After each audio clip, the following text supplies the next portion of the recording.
Hey Phil, you haven't talked about your back for a long time. What's the situation now? Since you haven't really talked about your back much, I figured that it's not bad like it used to be. Hope to hear a positive answer. And then the other question was actually from Atlas Telemon, and he asked, Phil, with the obvious weight loss across the years that you've had, the different climate in Seattle, and your back seeming to be in better shape, would you share with us an update on your health? In conjunction, do you take painkillers? Is your health insurance sorted out? Would you ever consider using medicinal marijuana since it's legal now in the state of Washington? Wow, what a question. So let me give you some cumulative answers here, alright? Health-wise, first, my back. My back is not perfectly fixed. It's never going to be perfectly fixed. When you have back issues like I had, a severely herniated disc to the point where the disc was ready to rupture, but just luckily didn't, you're never going to be fully 100% like you were again, alright? I would never take it upon myself to run out and do physical sports again, tackling and shit, you know what I mean? I wouldn't want to be lifting heavy weights or doing heavy kind of moving around or anything like that for an extended period of time.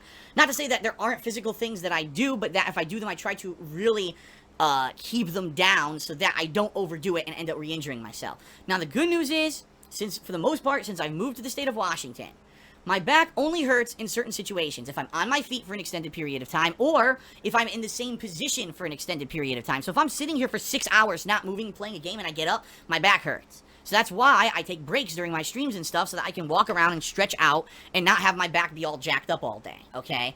Also, what I'm eating now is much healthier than what I was eating when I was a bachelor back in Connecticut. Leanna cooks a decent amount. She probably, I would say, cooks more than half of the week. Maybe once or twice tops we go out to get something to eat a week. But for the rest of the week, she's cooking, and she's cooking healthy things like pork chops, pork loin, chicken. Tomorrow we're having chicken thighs. Right now she's marinating the chicken thighs in this delicious sauce that we bought. Oh my god, we had it 2 weeks ago. It was the most mouth-watering chicken I think I've ever had in my life. I almost, like, fucking passed out at the table. It was so fucking good.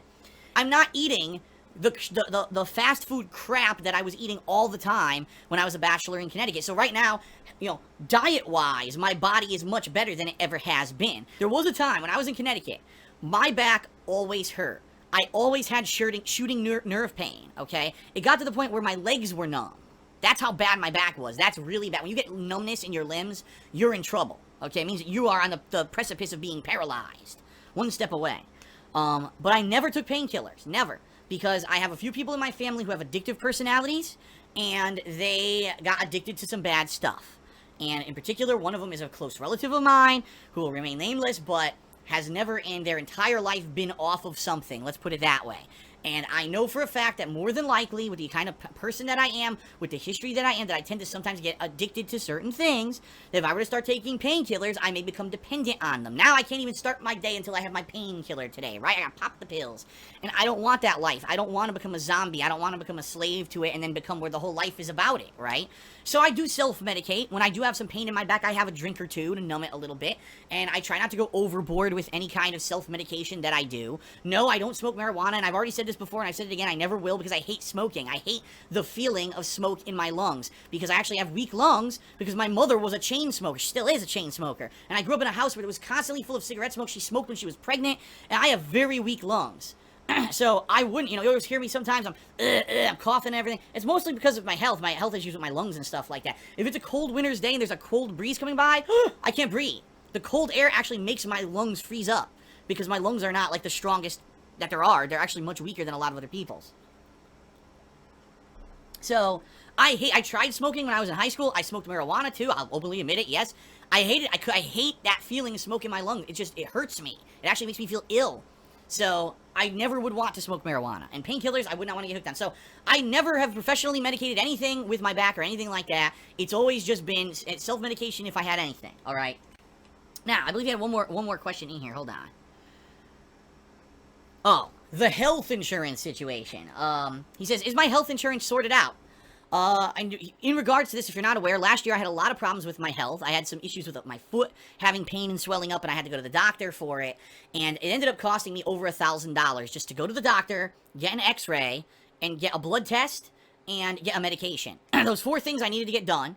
I got them done, and at the end of it, I ended up out of pocket paying over $1,000 for those 4 things, okay? Now, in addition, I pay health insurance. I pay over $200 a month for health insurance. So it's not like I was uninsured. No, I had to pay last year around $1,200 or so more than that. It was probably around $1,500 for health insurance. Plus, I footed over $1,000 for the one time that I actually went to the doctor and got medical care.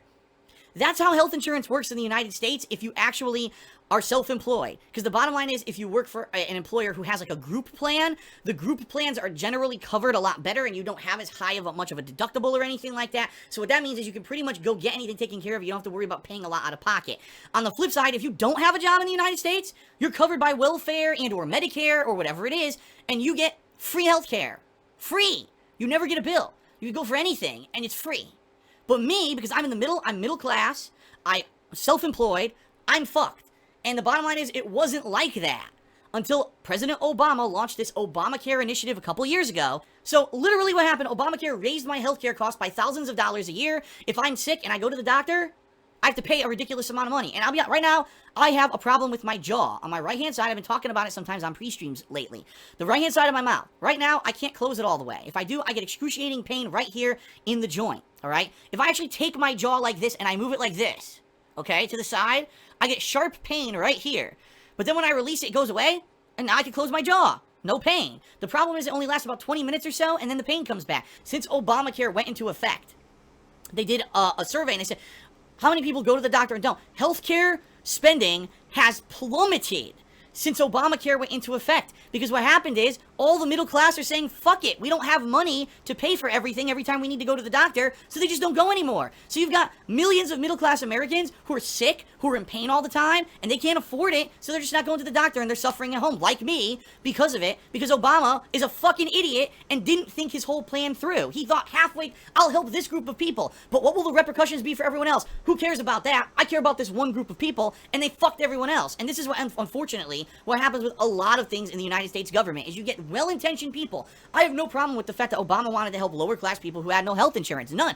I 100% agree with that. But can you think of a plan that doesn't completely fuck another class of people? If you want to fuck someone, fuck the rich. Don't fuck me. I'm the one who's working my ass off. I'm the one, because I'm self-employed, I'm paying extra taxes. More than all the other Americans. I pay more because I'm self-employed, and I'm the one who got fucked by his plan. It just, I don't know. He says, Phil, I doubt you'll ever get to this question, but how do you do your hair? Huh. When I try to slick it back, it doesn't work. It gets destroyed after 20 minutes, and it puffs up and looks like shit. Can you give me advice on how to make your hair stay the way it is, and how long does that process take? Have a great one. Well, my hair, as you can see, is crushed by the hat right now, so it is extra flat than how it usually is.